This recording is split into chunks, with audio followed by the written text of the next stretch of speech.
Brought to you by the EveryDollar app. Start budgeting for free today. Georgia is in Chicago. Georgia, welcome to the Ramsey Show. Thank you. Hello. What's going on?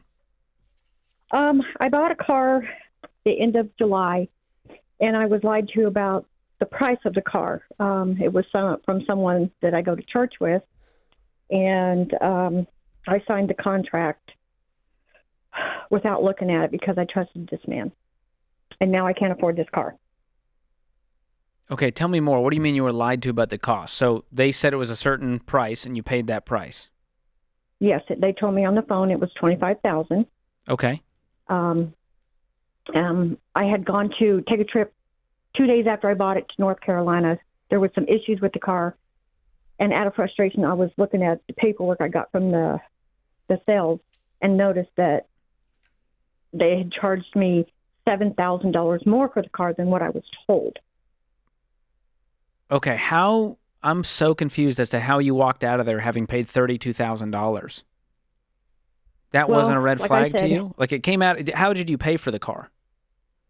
I went through my credit union, but like I said, it was from someone from my church, and I trusted him. So after we had discussed, the cost and all the taxes and everything, and the $3,000 I was going to get out of my old car, I kind of figured it would take me down to about $22,000 for the car.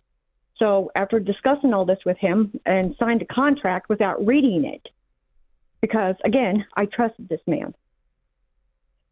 So it was out of the frustration when I pulled the paper out of my glove box, I had noticed that it was $32,000, not $25,000. For the actual price of the car, or did they tack on fees, warranties?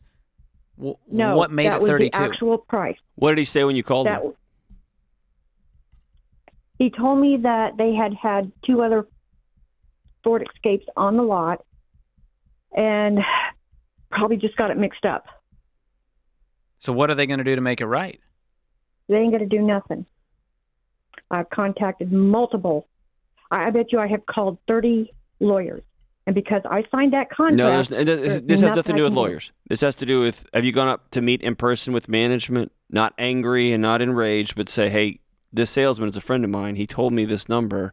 He admitted that they mixed it up. He admitted that they mixed up the cars.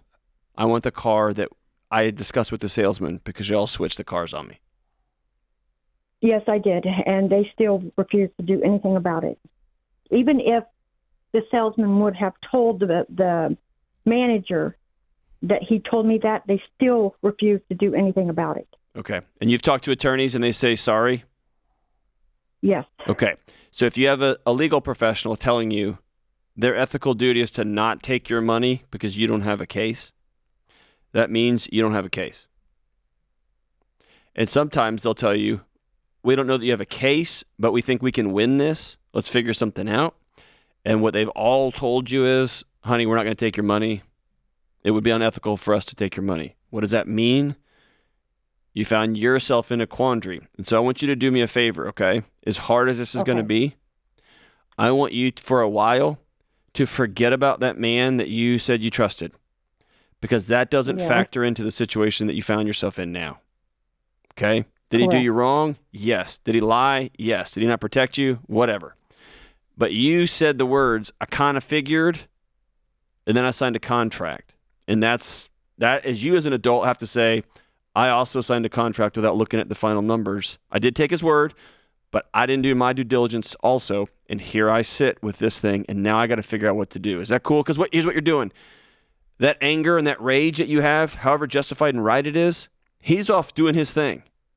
It's only poisoning you, right? Yes. So let's do our best to set that down. However righteous and unjust it is, you got to deal with a car that you can't afford. So when you say you can't afford it, what does that mean? It's actually the price of the car was $32,000, but by the time I attached warranty on that, I'm up to $38,000 now. What is the loan amount? If I wait 7 years, $48,000. No, not if you wait 7 years. What was the loan amount you took out? $38,000. Okay, and what is your income?